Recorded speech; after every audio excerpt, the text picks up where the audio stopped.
In the humid jungles of Vietnam, the air was thick enough to choke a man. Sweat rolled down faces caked with red dust and gun oil. The sharp scent of cordite and burning powder lingered even after the gunfire stopped. Soldiers crouched low in muddy trenches, eyes scanning the tree line, fingers trembling around a rifle that had promised to be revolutionary. And yet for too many, it was a death sentence. That rifle was the M16. When the first American soldiers carried it into combat, they were told it was the most advanced weapon ever built. Lighter, faster, cleaner, and deadlier than anything before. It was supposed to give them an edge in the unforgiving terrain of Southeast Asia. What they didn't know was that inside the sleek black frame of that weapon lay a design rushed into service, crippled by bureaucratic arrogance and tainted by cost-cutting decisions that would claim American lives. The soldiers had no idea that they were stepping into battle with a weapon that had never truly been tested for the war they were fighting. Early on, the M16 was marketed as self-cleaning. A miracle gun, they said, maintenance-free, no need for rods, brushes, or oil. The pamphlets promised simplicity. One soldier, one weapon, unstoppable efficiency. But in the steaming jungles of the Mekong Delta, that fantasy shattered. When the firefight came, when the air erupted with whizzing rounds and the jungle screamed with chaos, the M16 jammed. Soldiers pulled the trigger, and nothing happened. The rifle's bolt froze. Cartridges jammed deep into corroded chambers.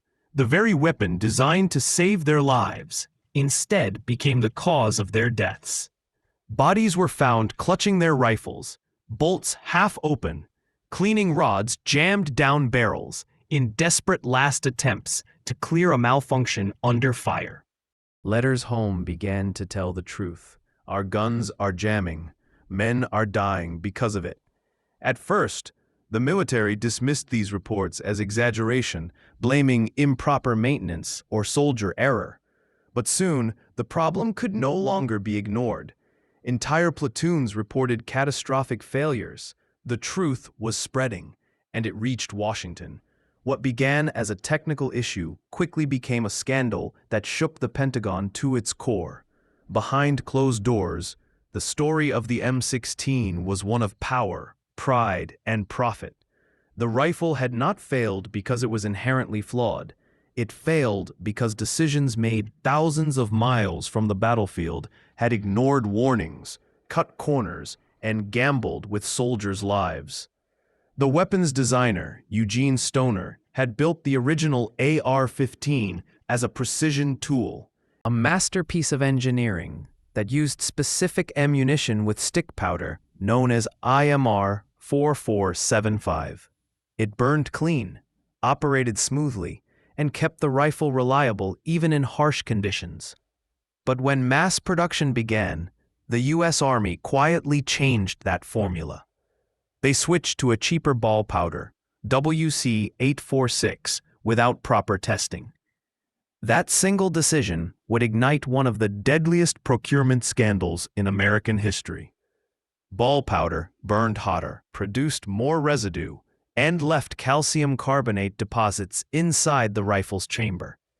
It increased the rate of fire beyond design limits, forcing the mechanism to cycle faster than the extractor could handle. The result?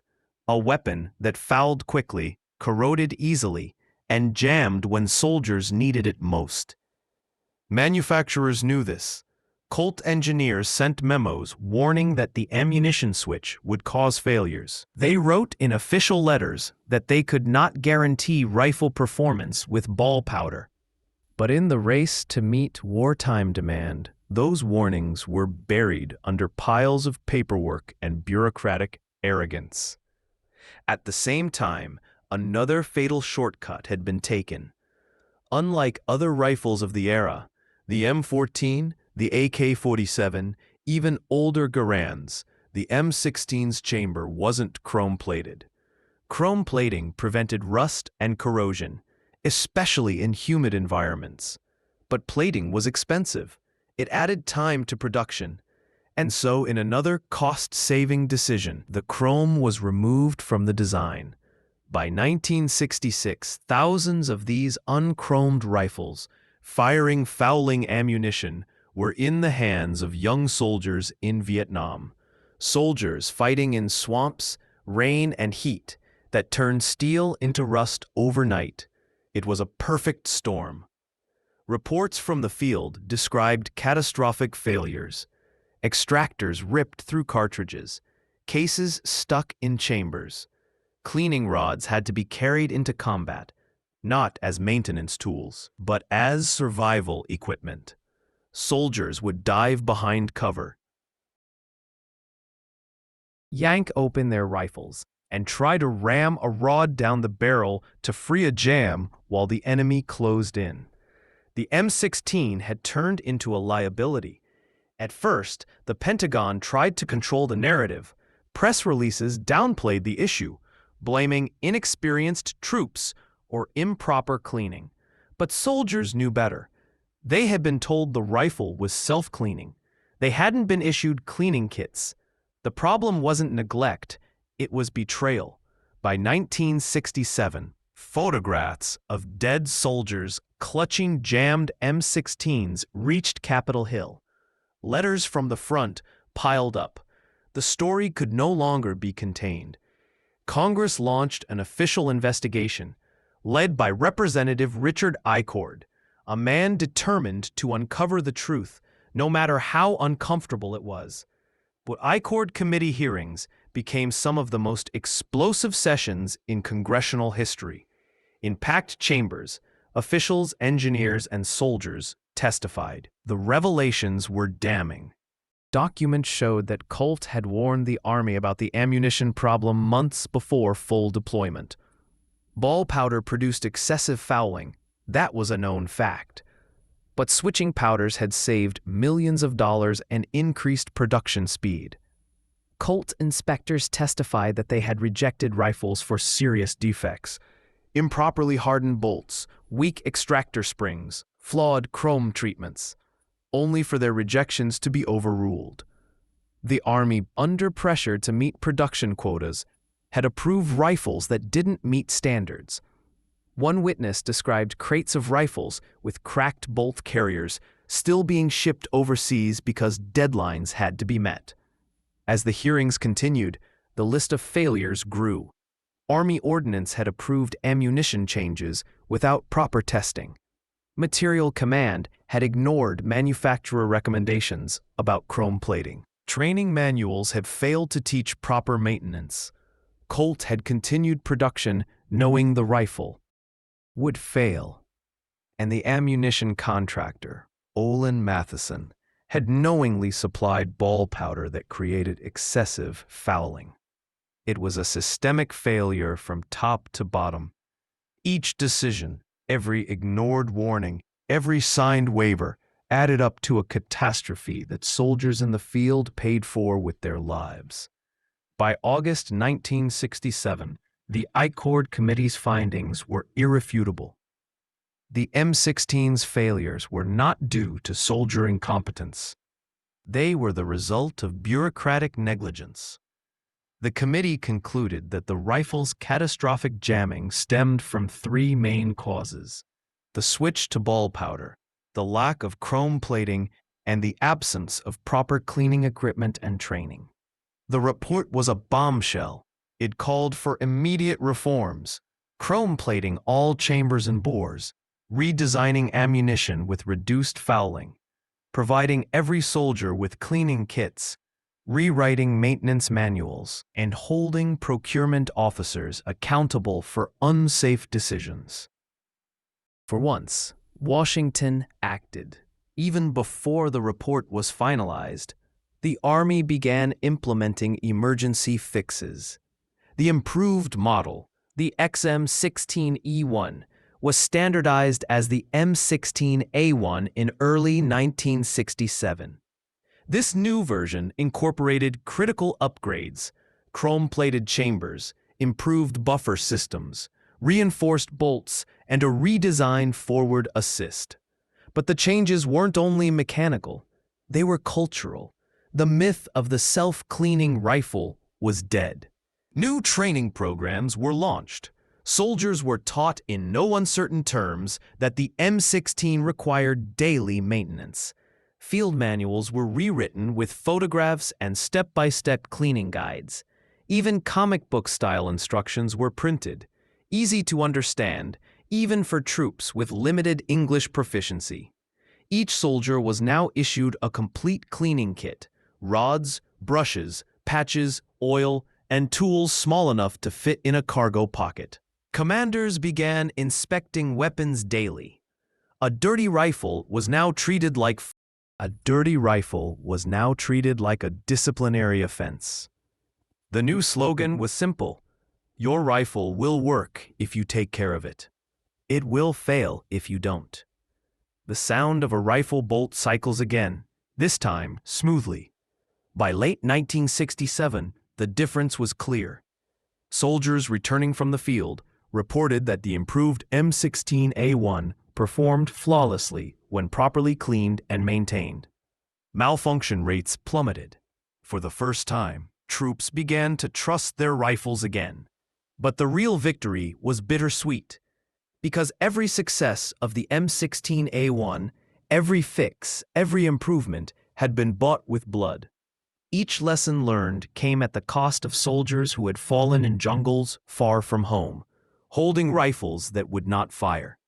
The transformation of the M16 had begun, quietly, methodically, and with the weight of American lives behind every modification. For the soldiers still fighting in the jungles of Vietnam, the changes came too late for some, but just in time for others. Each new rifle shipped from the factories carried not just metal and powder, but the lessons carved from tragedy. The newly designated M16A1 looked similar to its predecessor, but to the men who fired it, it was a different weapon entirely. The smooth glint of chrome inside its chamber prevented corrosion, where before, humidity had eaten away at bare steel. The new buffer assembly, heavier and stronger, slowed the rate of fire to a manageable rhythm. No longer the wild, uncontrollable bursts that overheated barrels and shattered extractors. The forward assist, once dismissed by designer Eugene Stoner as unnecessary, became an essential lifeline. In the hands of a trained soldier, it could mean the difference between life and death. The power to chamber a stubborn round in the middle of combat when hesitation meant fatality. The rifle was learning to survive the jungle. And so were the soldiers. In training camps across America and bases throughout Southeast Asia, the doctrine changed. The self-cleaning myth, that dangerous lie whispered from glossy brochures and recruiting posters, was buried for good. Drill instructors made sure of it. Recruits were drilled for hours in the art of disassembly and cleaning. They learned the rifle's anatomy by heart. The extractor claw, the gas tube, the bolt carrier group, each part to be brushed, oiled, inspected, and reassembled until the action slid like silk. Those who had once been told the M16 required no maintenance were now taught that neglecting it was a death sentence. The manuals became Bibles of survival. Field Manual 23-9, once a thin pamphlet, was rewritten with precision. Every page now showed photographs and diagrams. How to clean the chamber, how to clear a jam, how often to inspect the extractor. It didn't just teach maintenance. It taught discipline, ritual, respect for the machine that held your fate. To ensure no soldier was left behind by literacy or language barriers, the Army printed comic-style instruction booklets. Drawn panels showed soldiers scrubbing barrels, wiping bolts, applying oil. Every gesture made simple, universal. Even those who couldn't read English could follow the arrows, the motion, the pattern of survival. For the first time, cleaning kits became as vital as ammunition. Every man received one, compact, rugged, and complete. It contained the bronze brushes that could cut through fouling, pipe cleaners for the gas tube, a chamber brush designed precisely for the stubborn spots where shells once stuck, and a small bottle of oil, the lifeblood of a functioning weapon. Squad leaders checked them daily. Platoon sergeants inspected before and after operations. In Vietnam, rifles gleamed under the midday sun, not because they were new, but because they were cared for. Soldiers had learned. Their lives depended on it. The results were undeniable. Reports from late 1967 and early 1968 told a different story. The same soldiers who once cursed their M16s now praised them. Reliable, they said. Lightweight. Accurate. In the field, malfunctions plummeted. Extraction failures, once the plague of every firefight, became rare. Soldiers fired entire engagements without a single jam. The new ammunition, WC-844, burned cleaner, leaving less residue in the chamber. Combined with the chrome plating and proper cleaning, the rifle finally achieved what it had always promised: unmatched precision and lethality. The numbers told the story as clearly as the soldiers' letters. In the Department of Defense's February 1968 survey, over 2,000 servicemen reported their combat experiences with the M16A1. More than 98% said the rifle performed well. The few who reported malfunctions described minor feeding issues, easily cleared. The catastrophic failures of 1966 were gone. Even those who had once despised the weapon, men who had lost friends to jams and stoppages, began to trust it again. In the words of one Marine, it's what it always should have been. But for many veterans, that realization came with bitterness, because they knew the truth. The M16 hadn't been born unreliable. It had been crippled by bureaucracy. Every soldier who cleaned his chrome-plated rifle in 1968 owed his safety to those who had died holding the earlier version. It was their letters, their anger, their sacrifice that forced change. Their stories reached Congress, reached the press, and forced the military machine to stop, listen, and reform. The lessons didn't end with the rifle itself. They rippled outward, changing how the United States approached weapons development forever. Before Vietnam, weapons procurement had been a fortress of secrecy. Decisions were made by committees, contracts signed in quiet rooms, and soldiers were handed what they were given, no questions asked. But the M16 scandal cracked that fortress open. For the first time, Congress demanded oversight not just on costs, but on performance, testing, and accountability. The ICORD Committee's hearings became the foundation for modern military transparency. No longer could the Pentagon approve a weapon without independent verification. No longer could a contractor ship defective rifles under a waiver. And no longer could soldiers' complaints from the field be ignored as anecdotal. The military began implementing formal systems for feedback, reports from the field that could trigger investigations or design changes. The Product Quality Deficiency Report System was born, allowing soldiers to file official reports on faulty equipment. Every complaint was logged, reviewed, and could lead to engineering corrections. For the first time, the voice of the ordinary soldier mattered. And perhaps that was the greatest legacy of the M16 crisis, not the rifle itself, but the culture it created. The belief that those who fight deserve to be heard. In the decades that followed, every new weapon, from the M249 SAW to the M4 carbine, underwent testing, not just in laboratories, but in real field conditions. Combat troops evaluated them under heat, sand, rain, and mud. Their reports mattered as much as the engineers. That change began with the soldiers, who died with jammed rifles in 1966. By the 1970s, the M16A1 was performing so well that it became the standard-bearer of the U.S. military. What had once been a symbol of failure became an icon of precision and reliability. Soldiers who had once cursed it now called it the best rifle they had ever carried. As years passed, the design continued to evolve. The M16A2 refined its sights and barrel. The A3 and A4 added modular rails for optics. The M4 carbine, shorter, lighter, and built for modern combat, inherited the legacy of its flawed ancestor and perfected it.